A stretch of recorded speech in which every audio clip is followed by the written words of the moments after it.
of friends and acquaintances that Max had. It's wonderful that they're all here today. And to my right here is this beautiful piece of art and poetry that was brought here to share with you today. And Janet Cavman, quite sorry, I'm not saying my name right, and Phil Ransom are going to talk about it. Janet?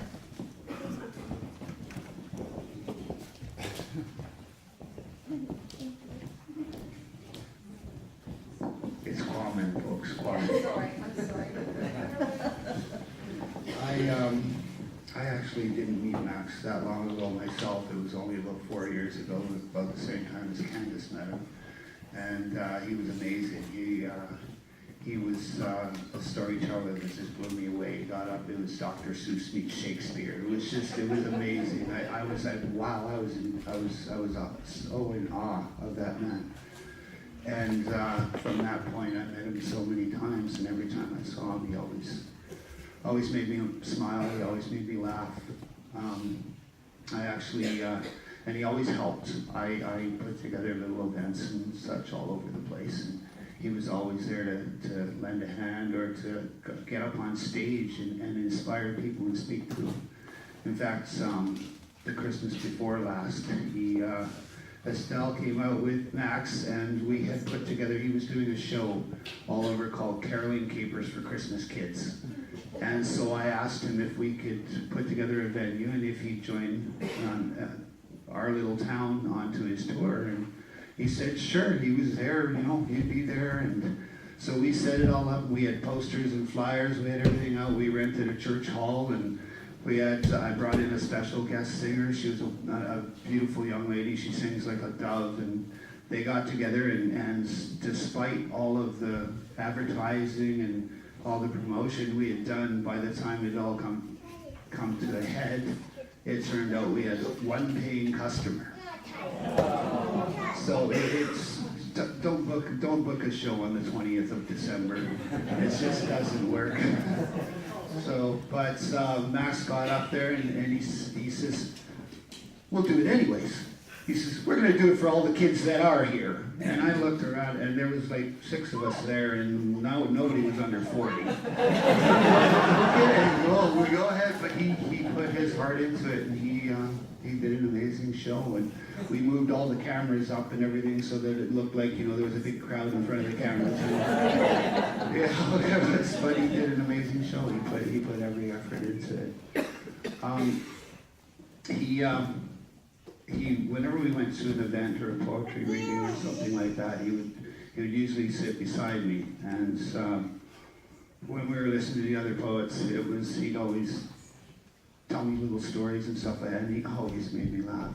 He could always put a smile on my face. And after he passed, I wrote a poem pretty much about that. And I read the poem. I run a group in Maple Ridge called the Holy Law Poets. And I read the poem there, and Janet she was inspired, and she asked to make this beautiful poetic graph. And then so at the next, after Max passed, we made a presentation at the Poets and Artists Extravaganza at the Arts Club in Maple Ridge. And she presented the poetic graph, and we made a compact, I guess, to make the presentation here for Estelle in gratitude of Max and his wonderful life and all that he's done. Janet? Thank you so much. Yes, it was a wonderful project that I was very happy to be part of. And would you like to just read the poem, possibly? I think that would be the best. We'll just read the poem first. I think I can do that. Yeah, we'll do that first.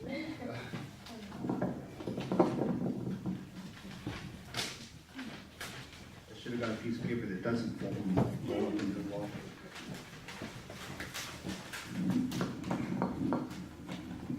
There's Max Jr.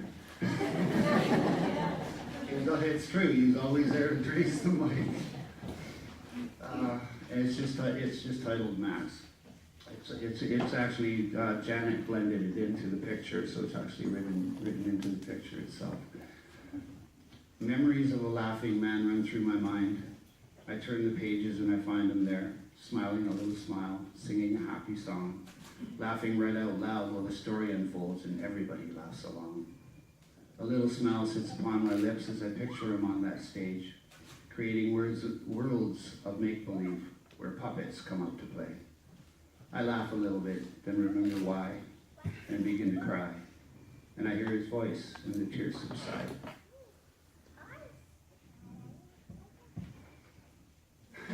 This is where I choked up last time.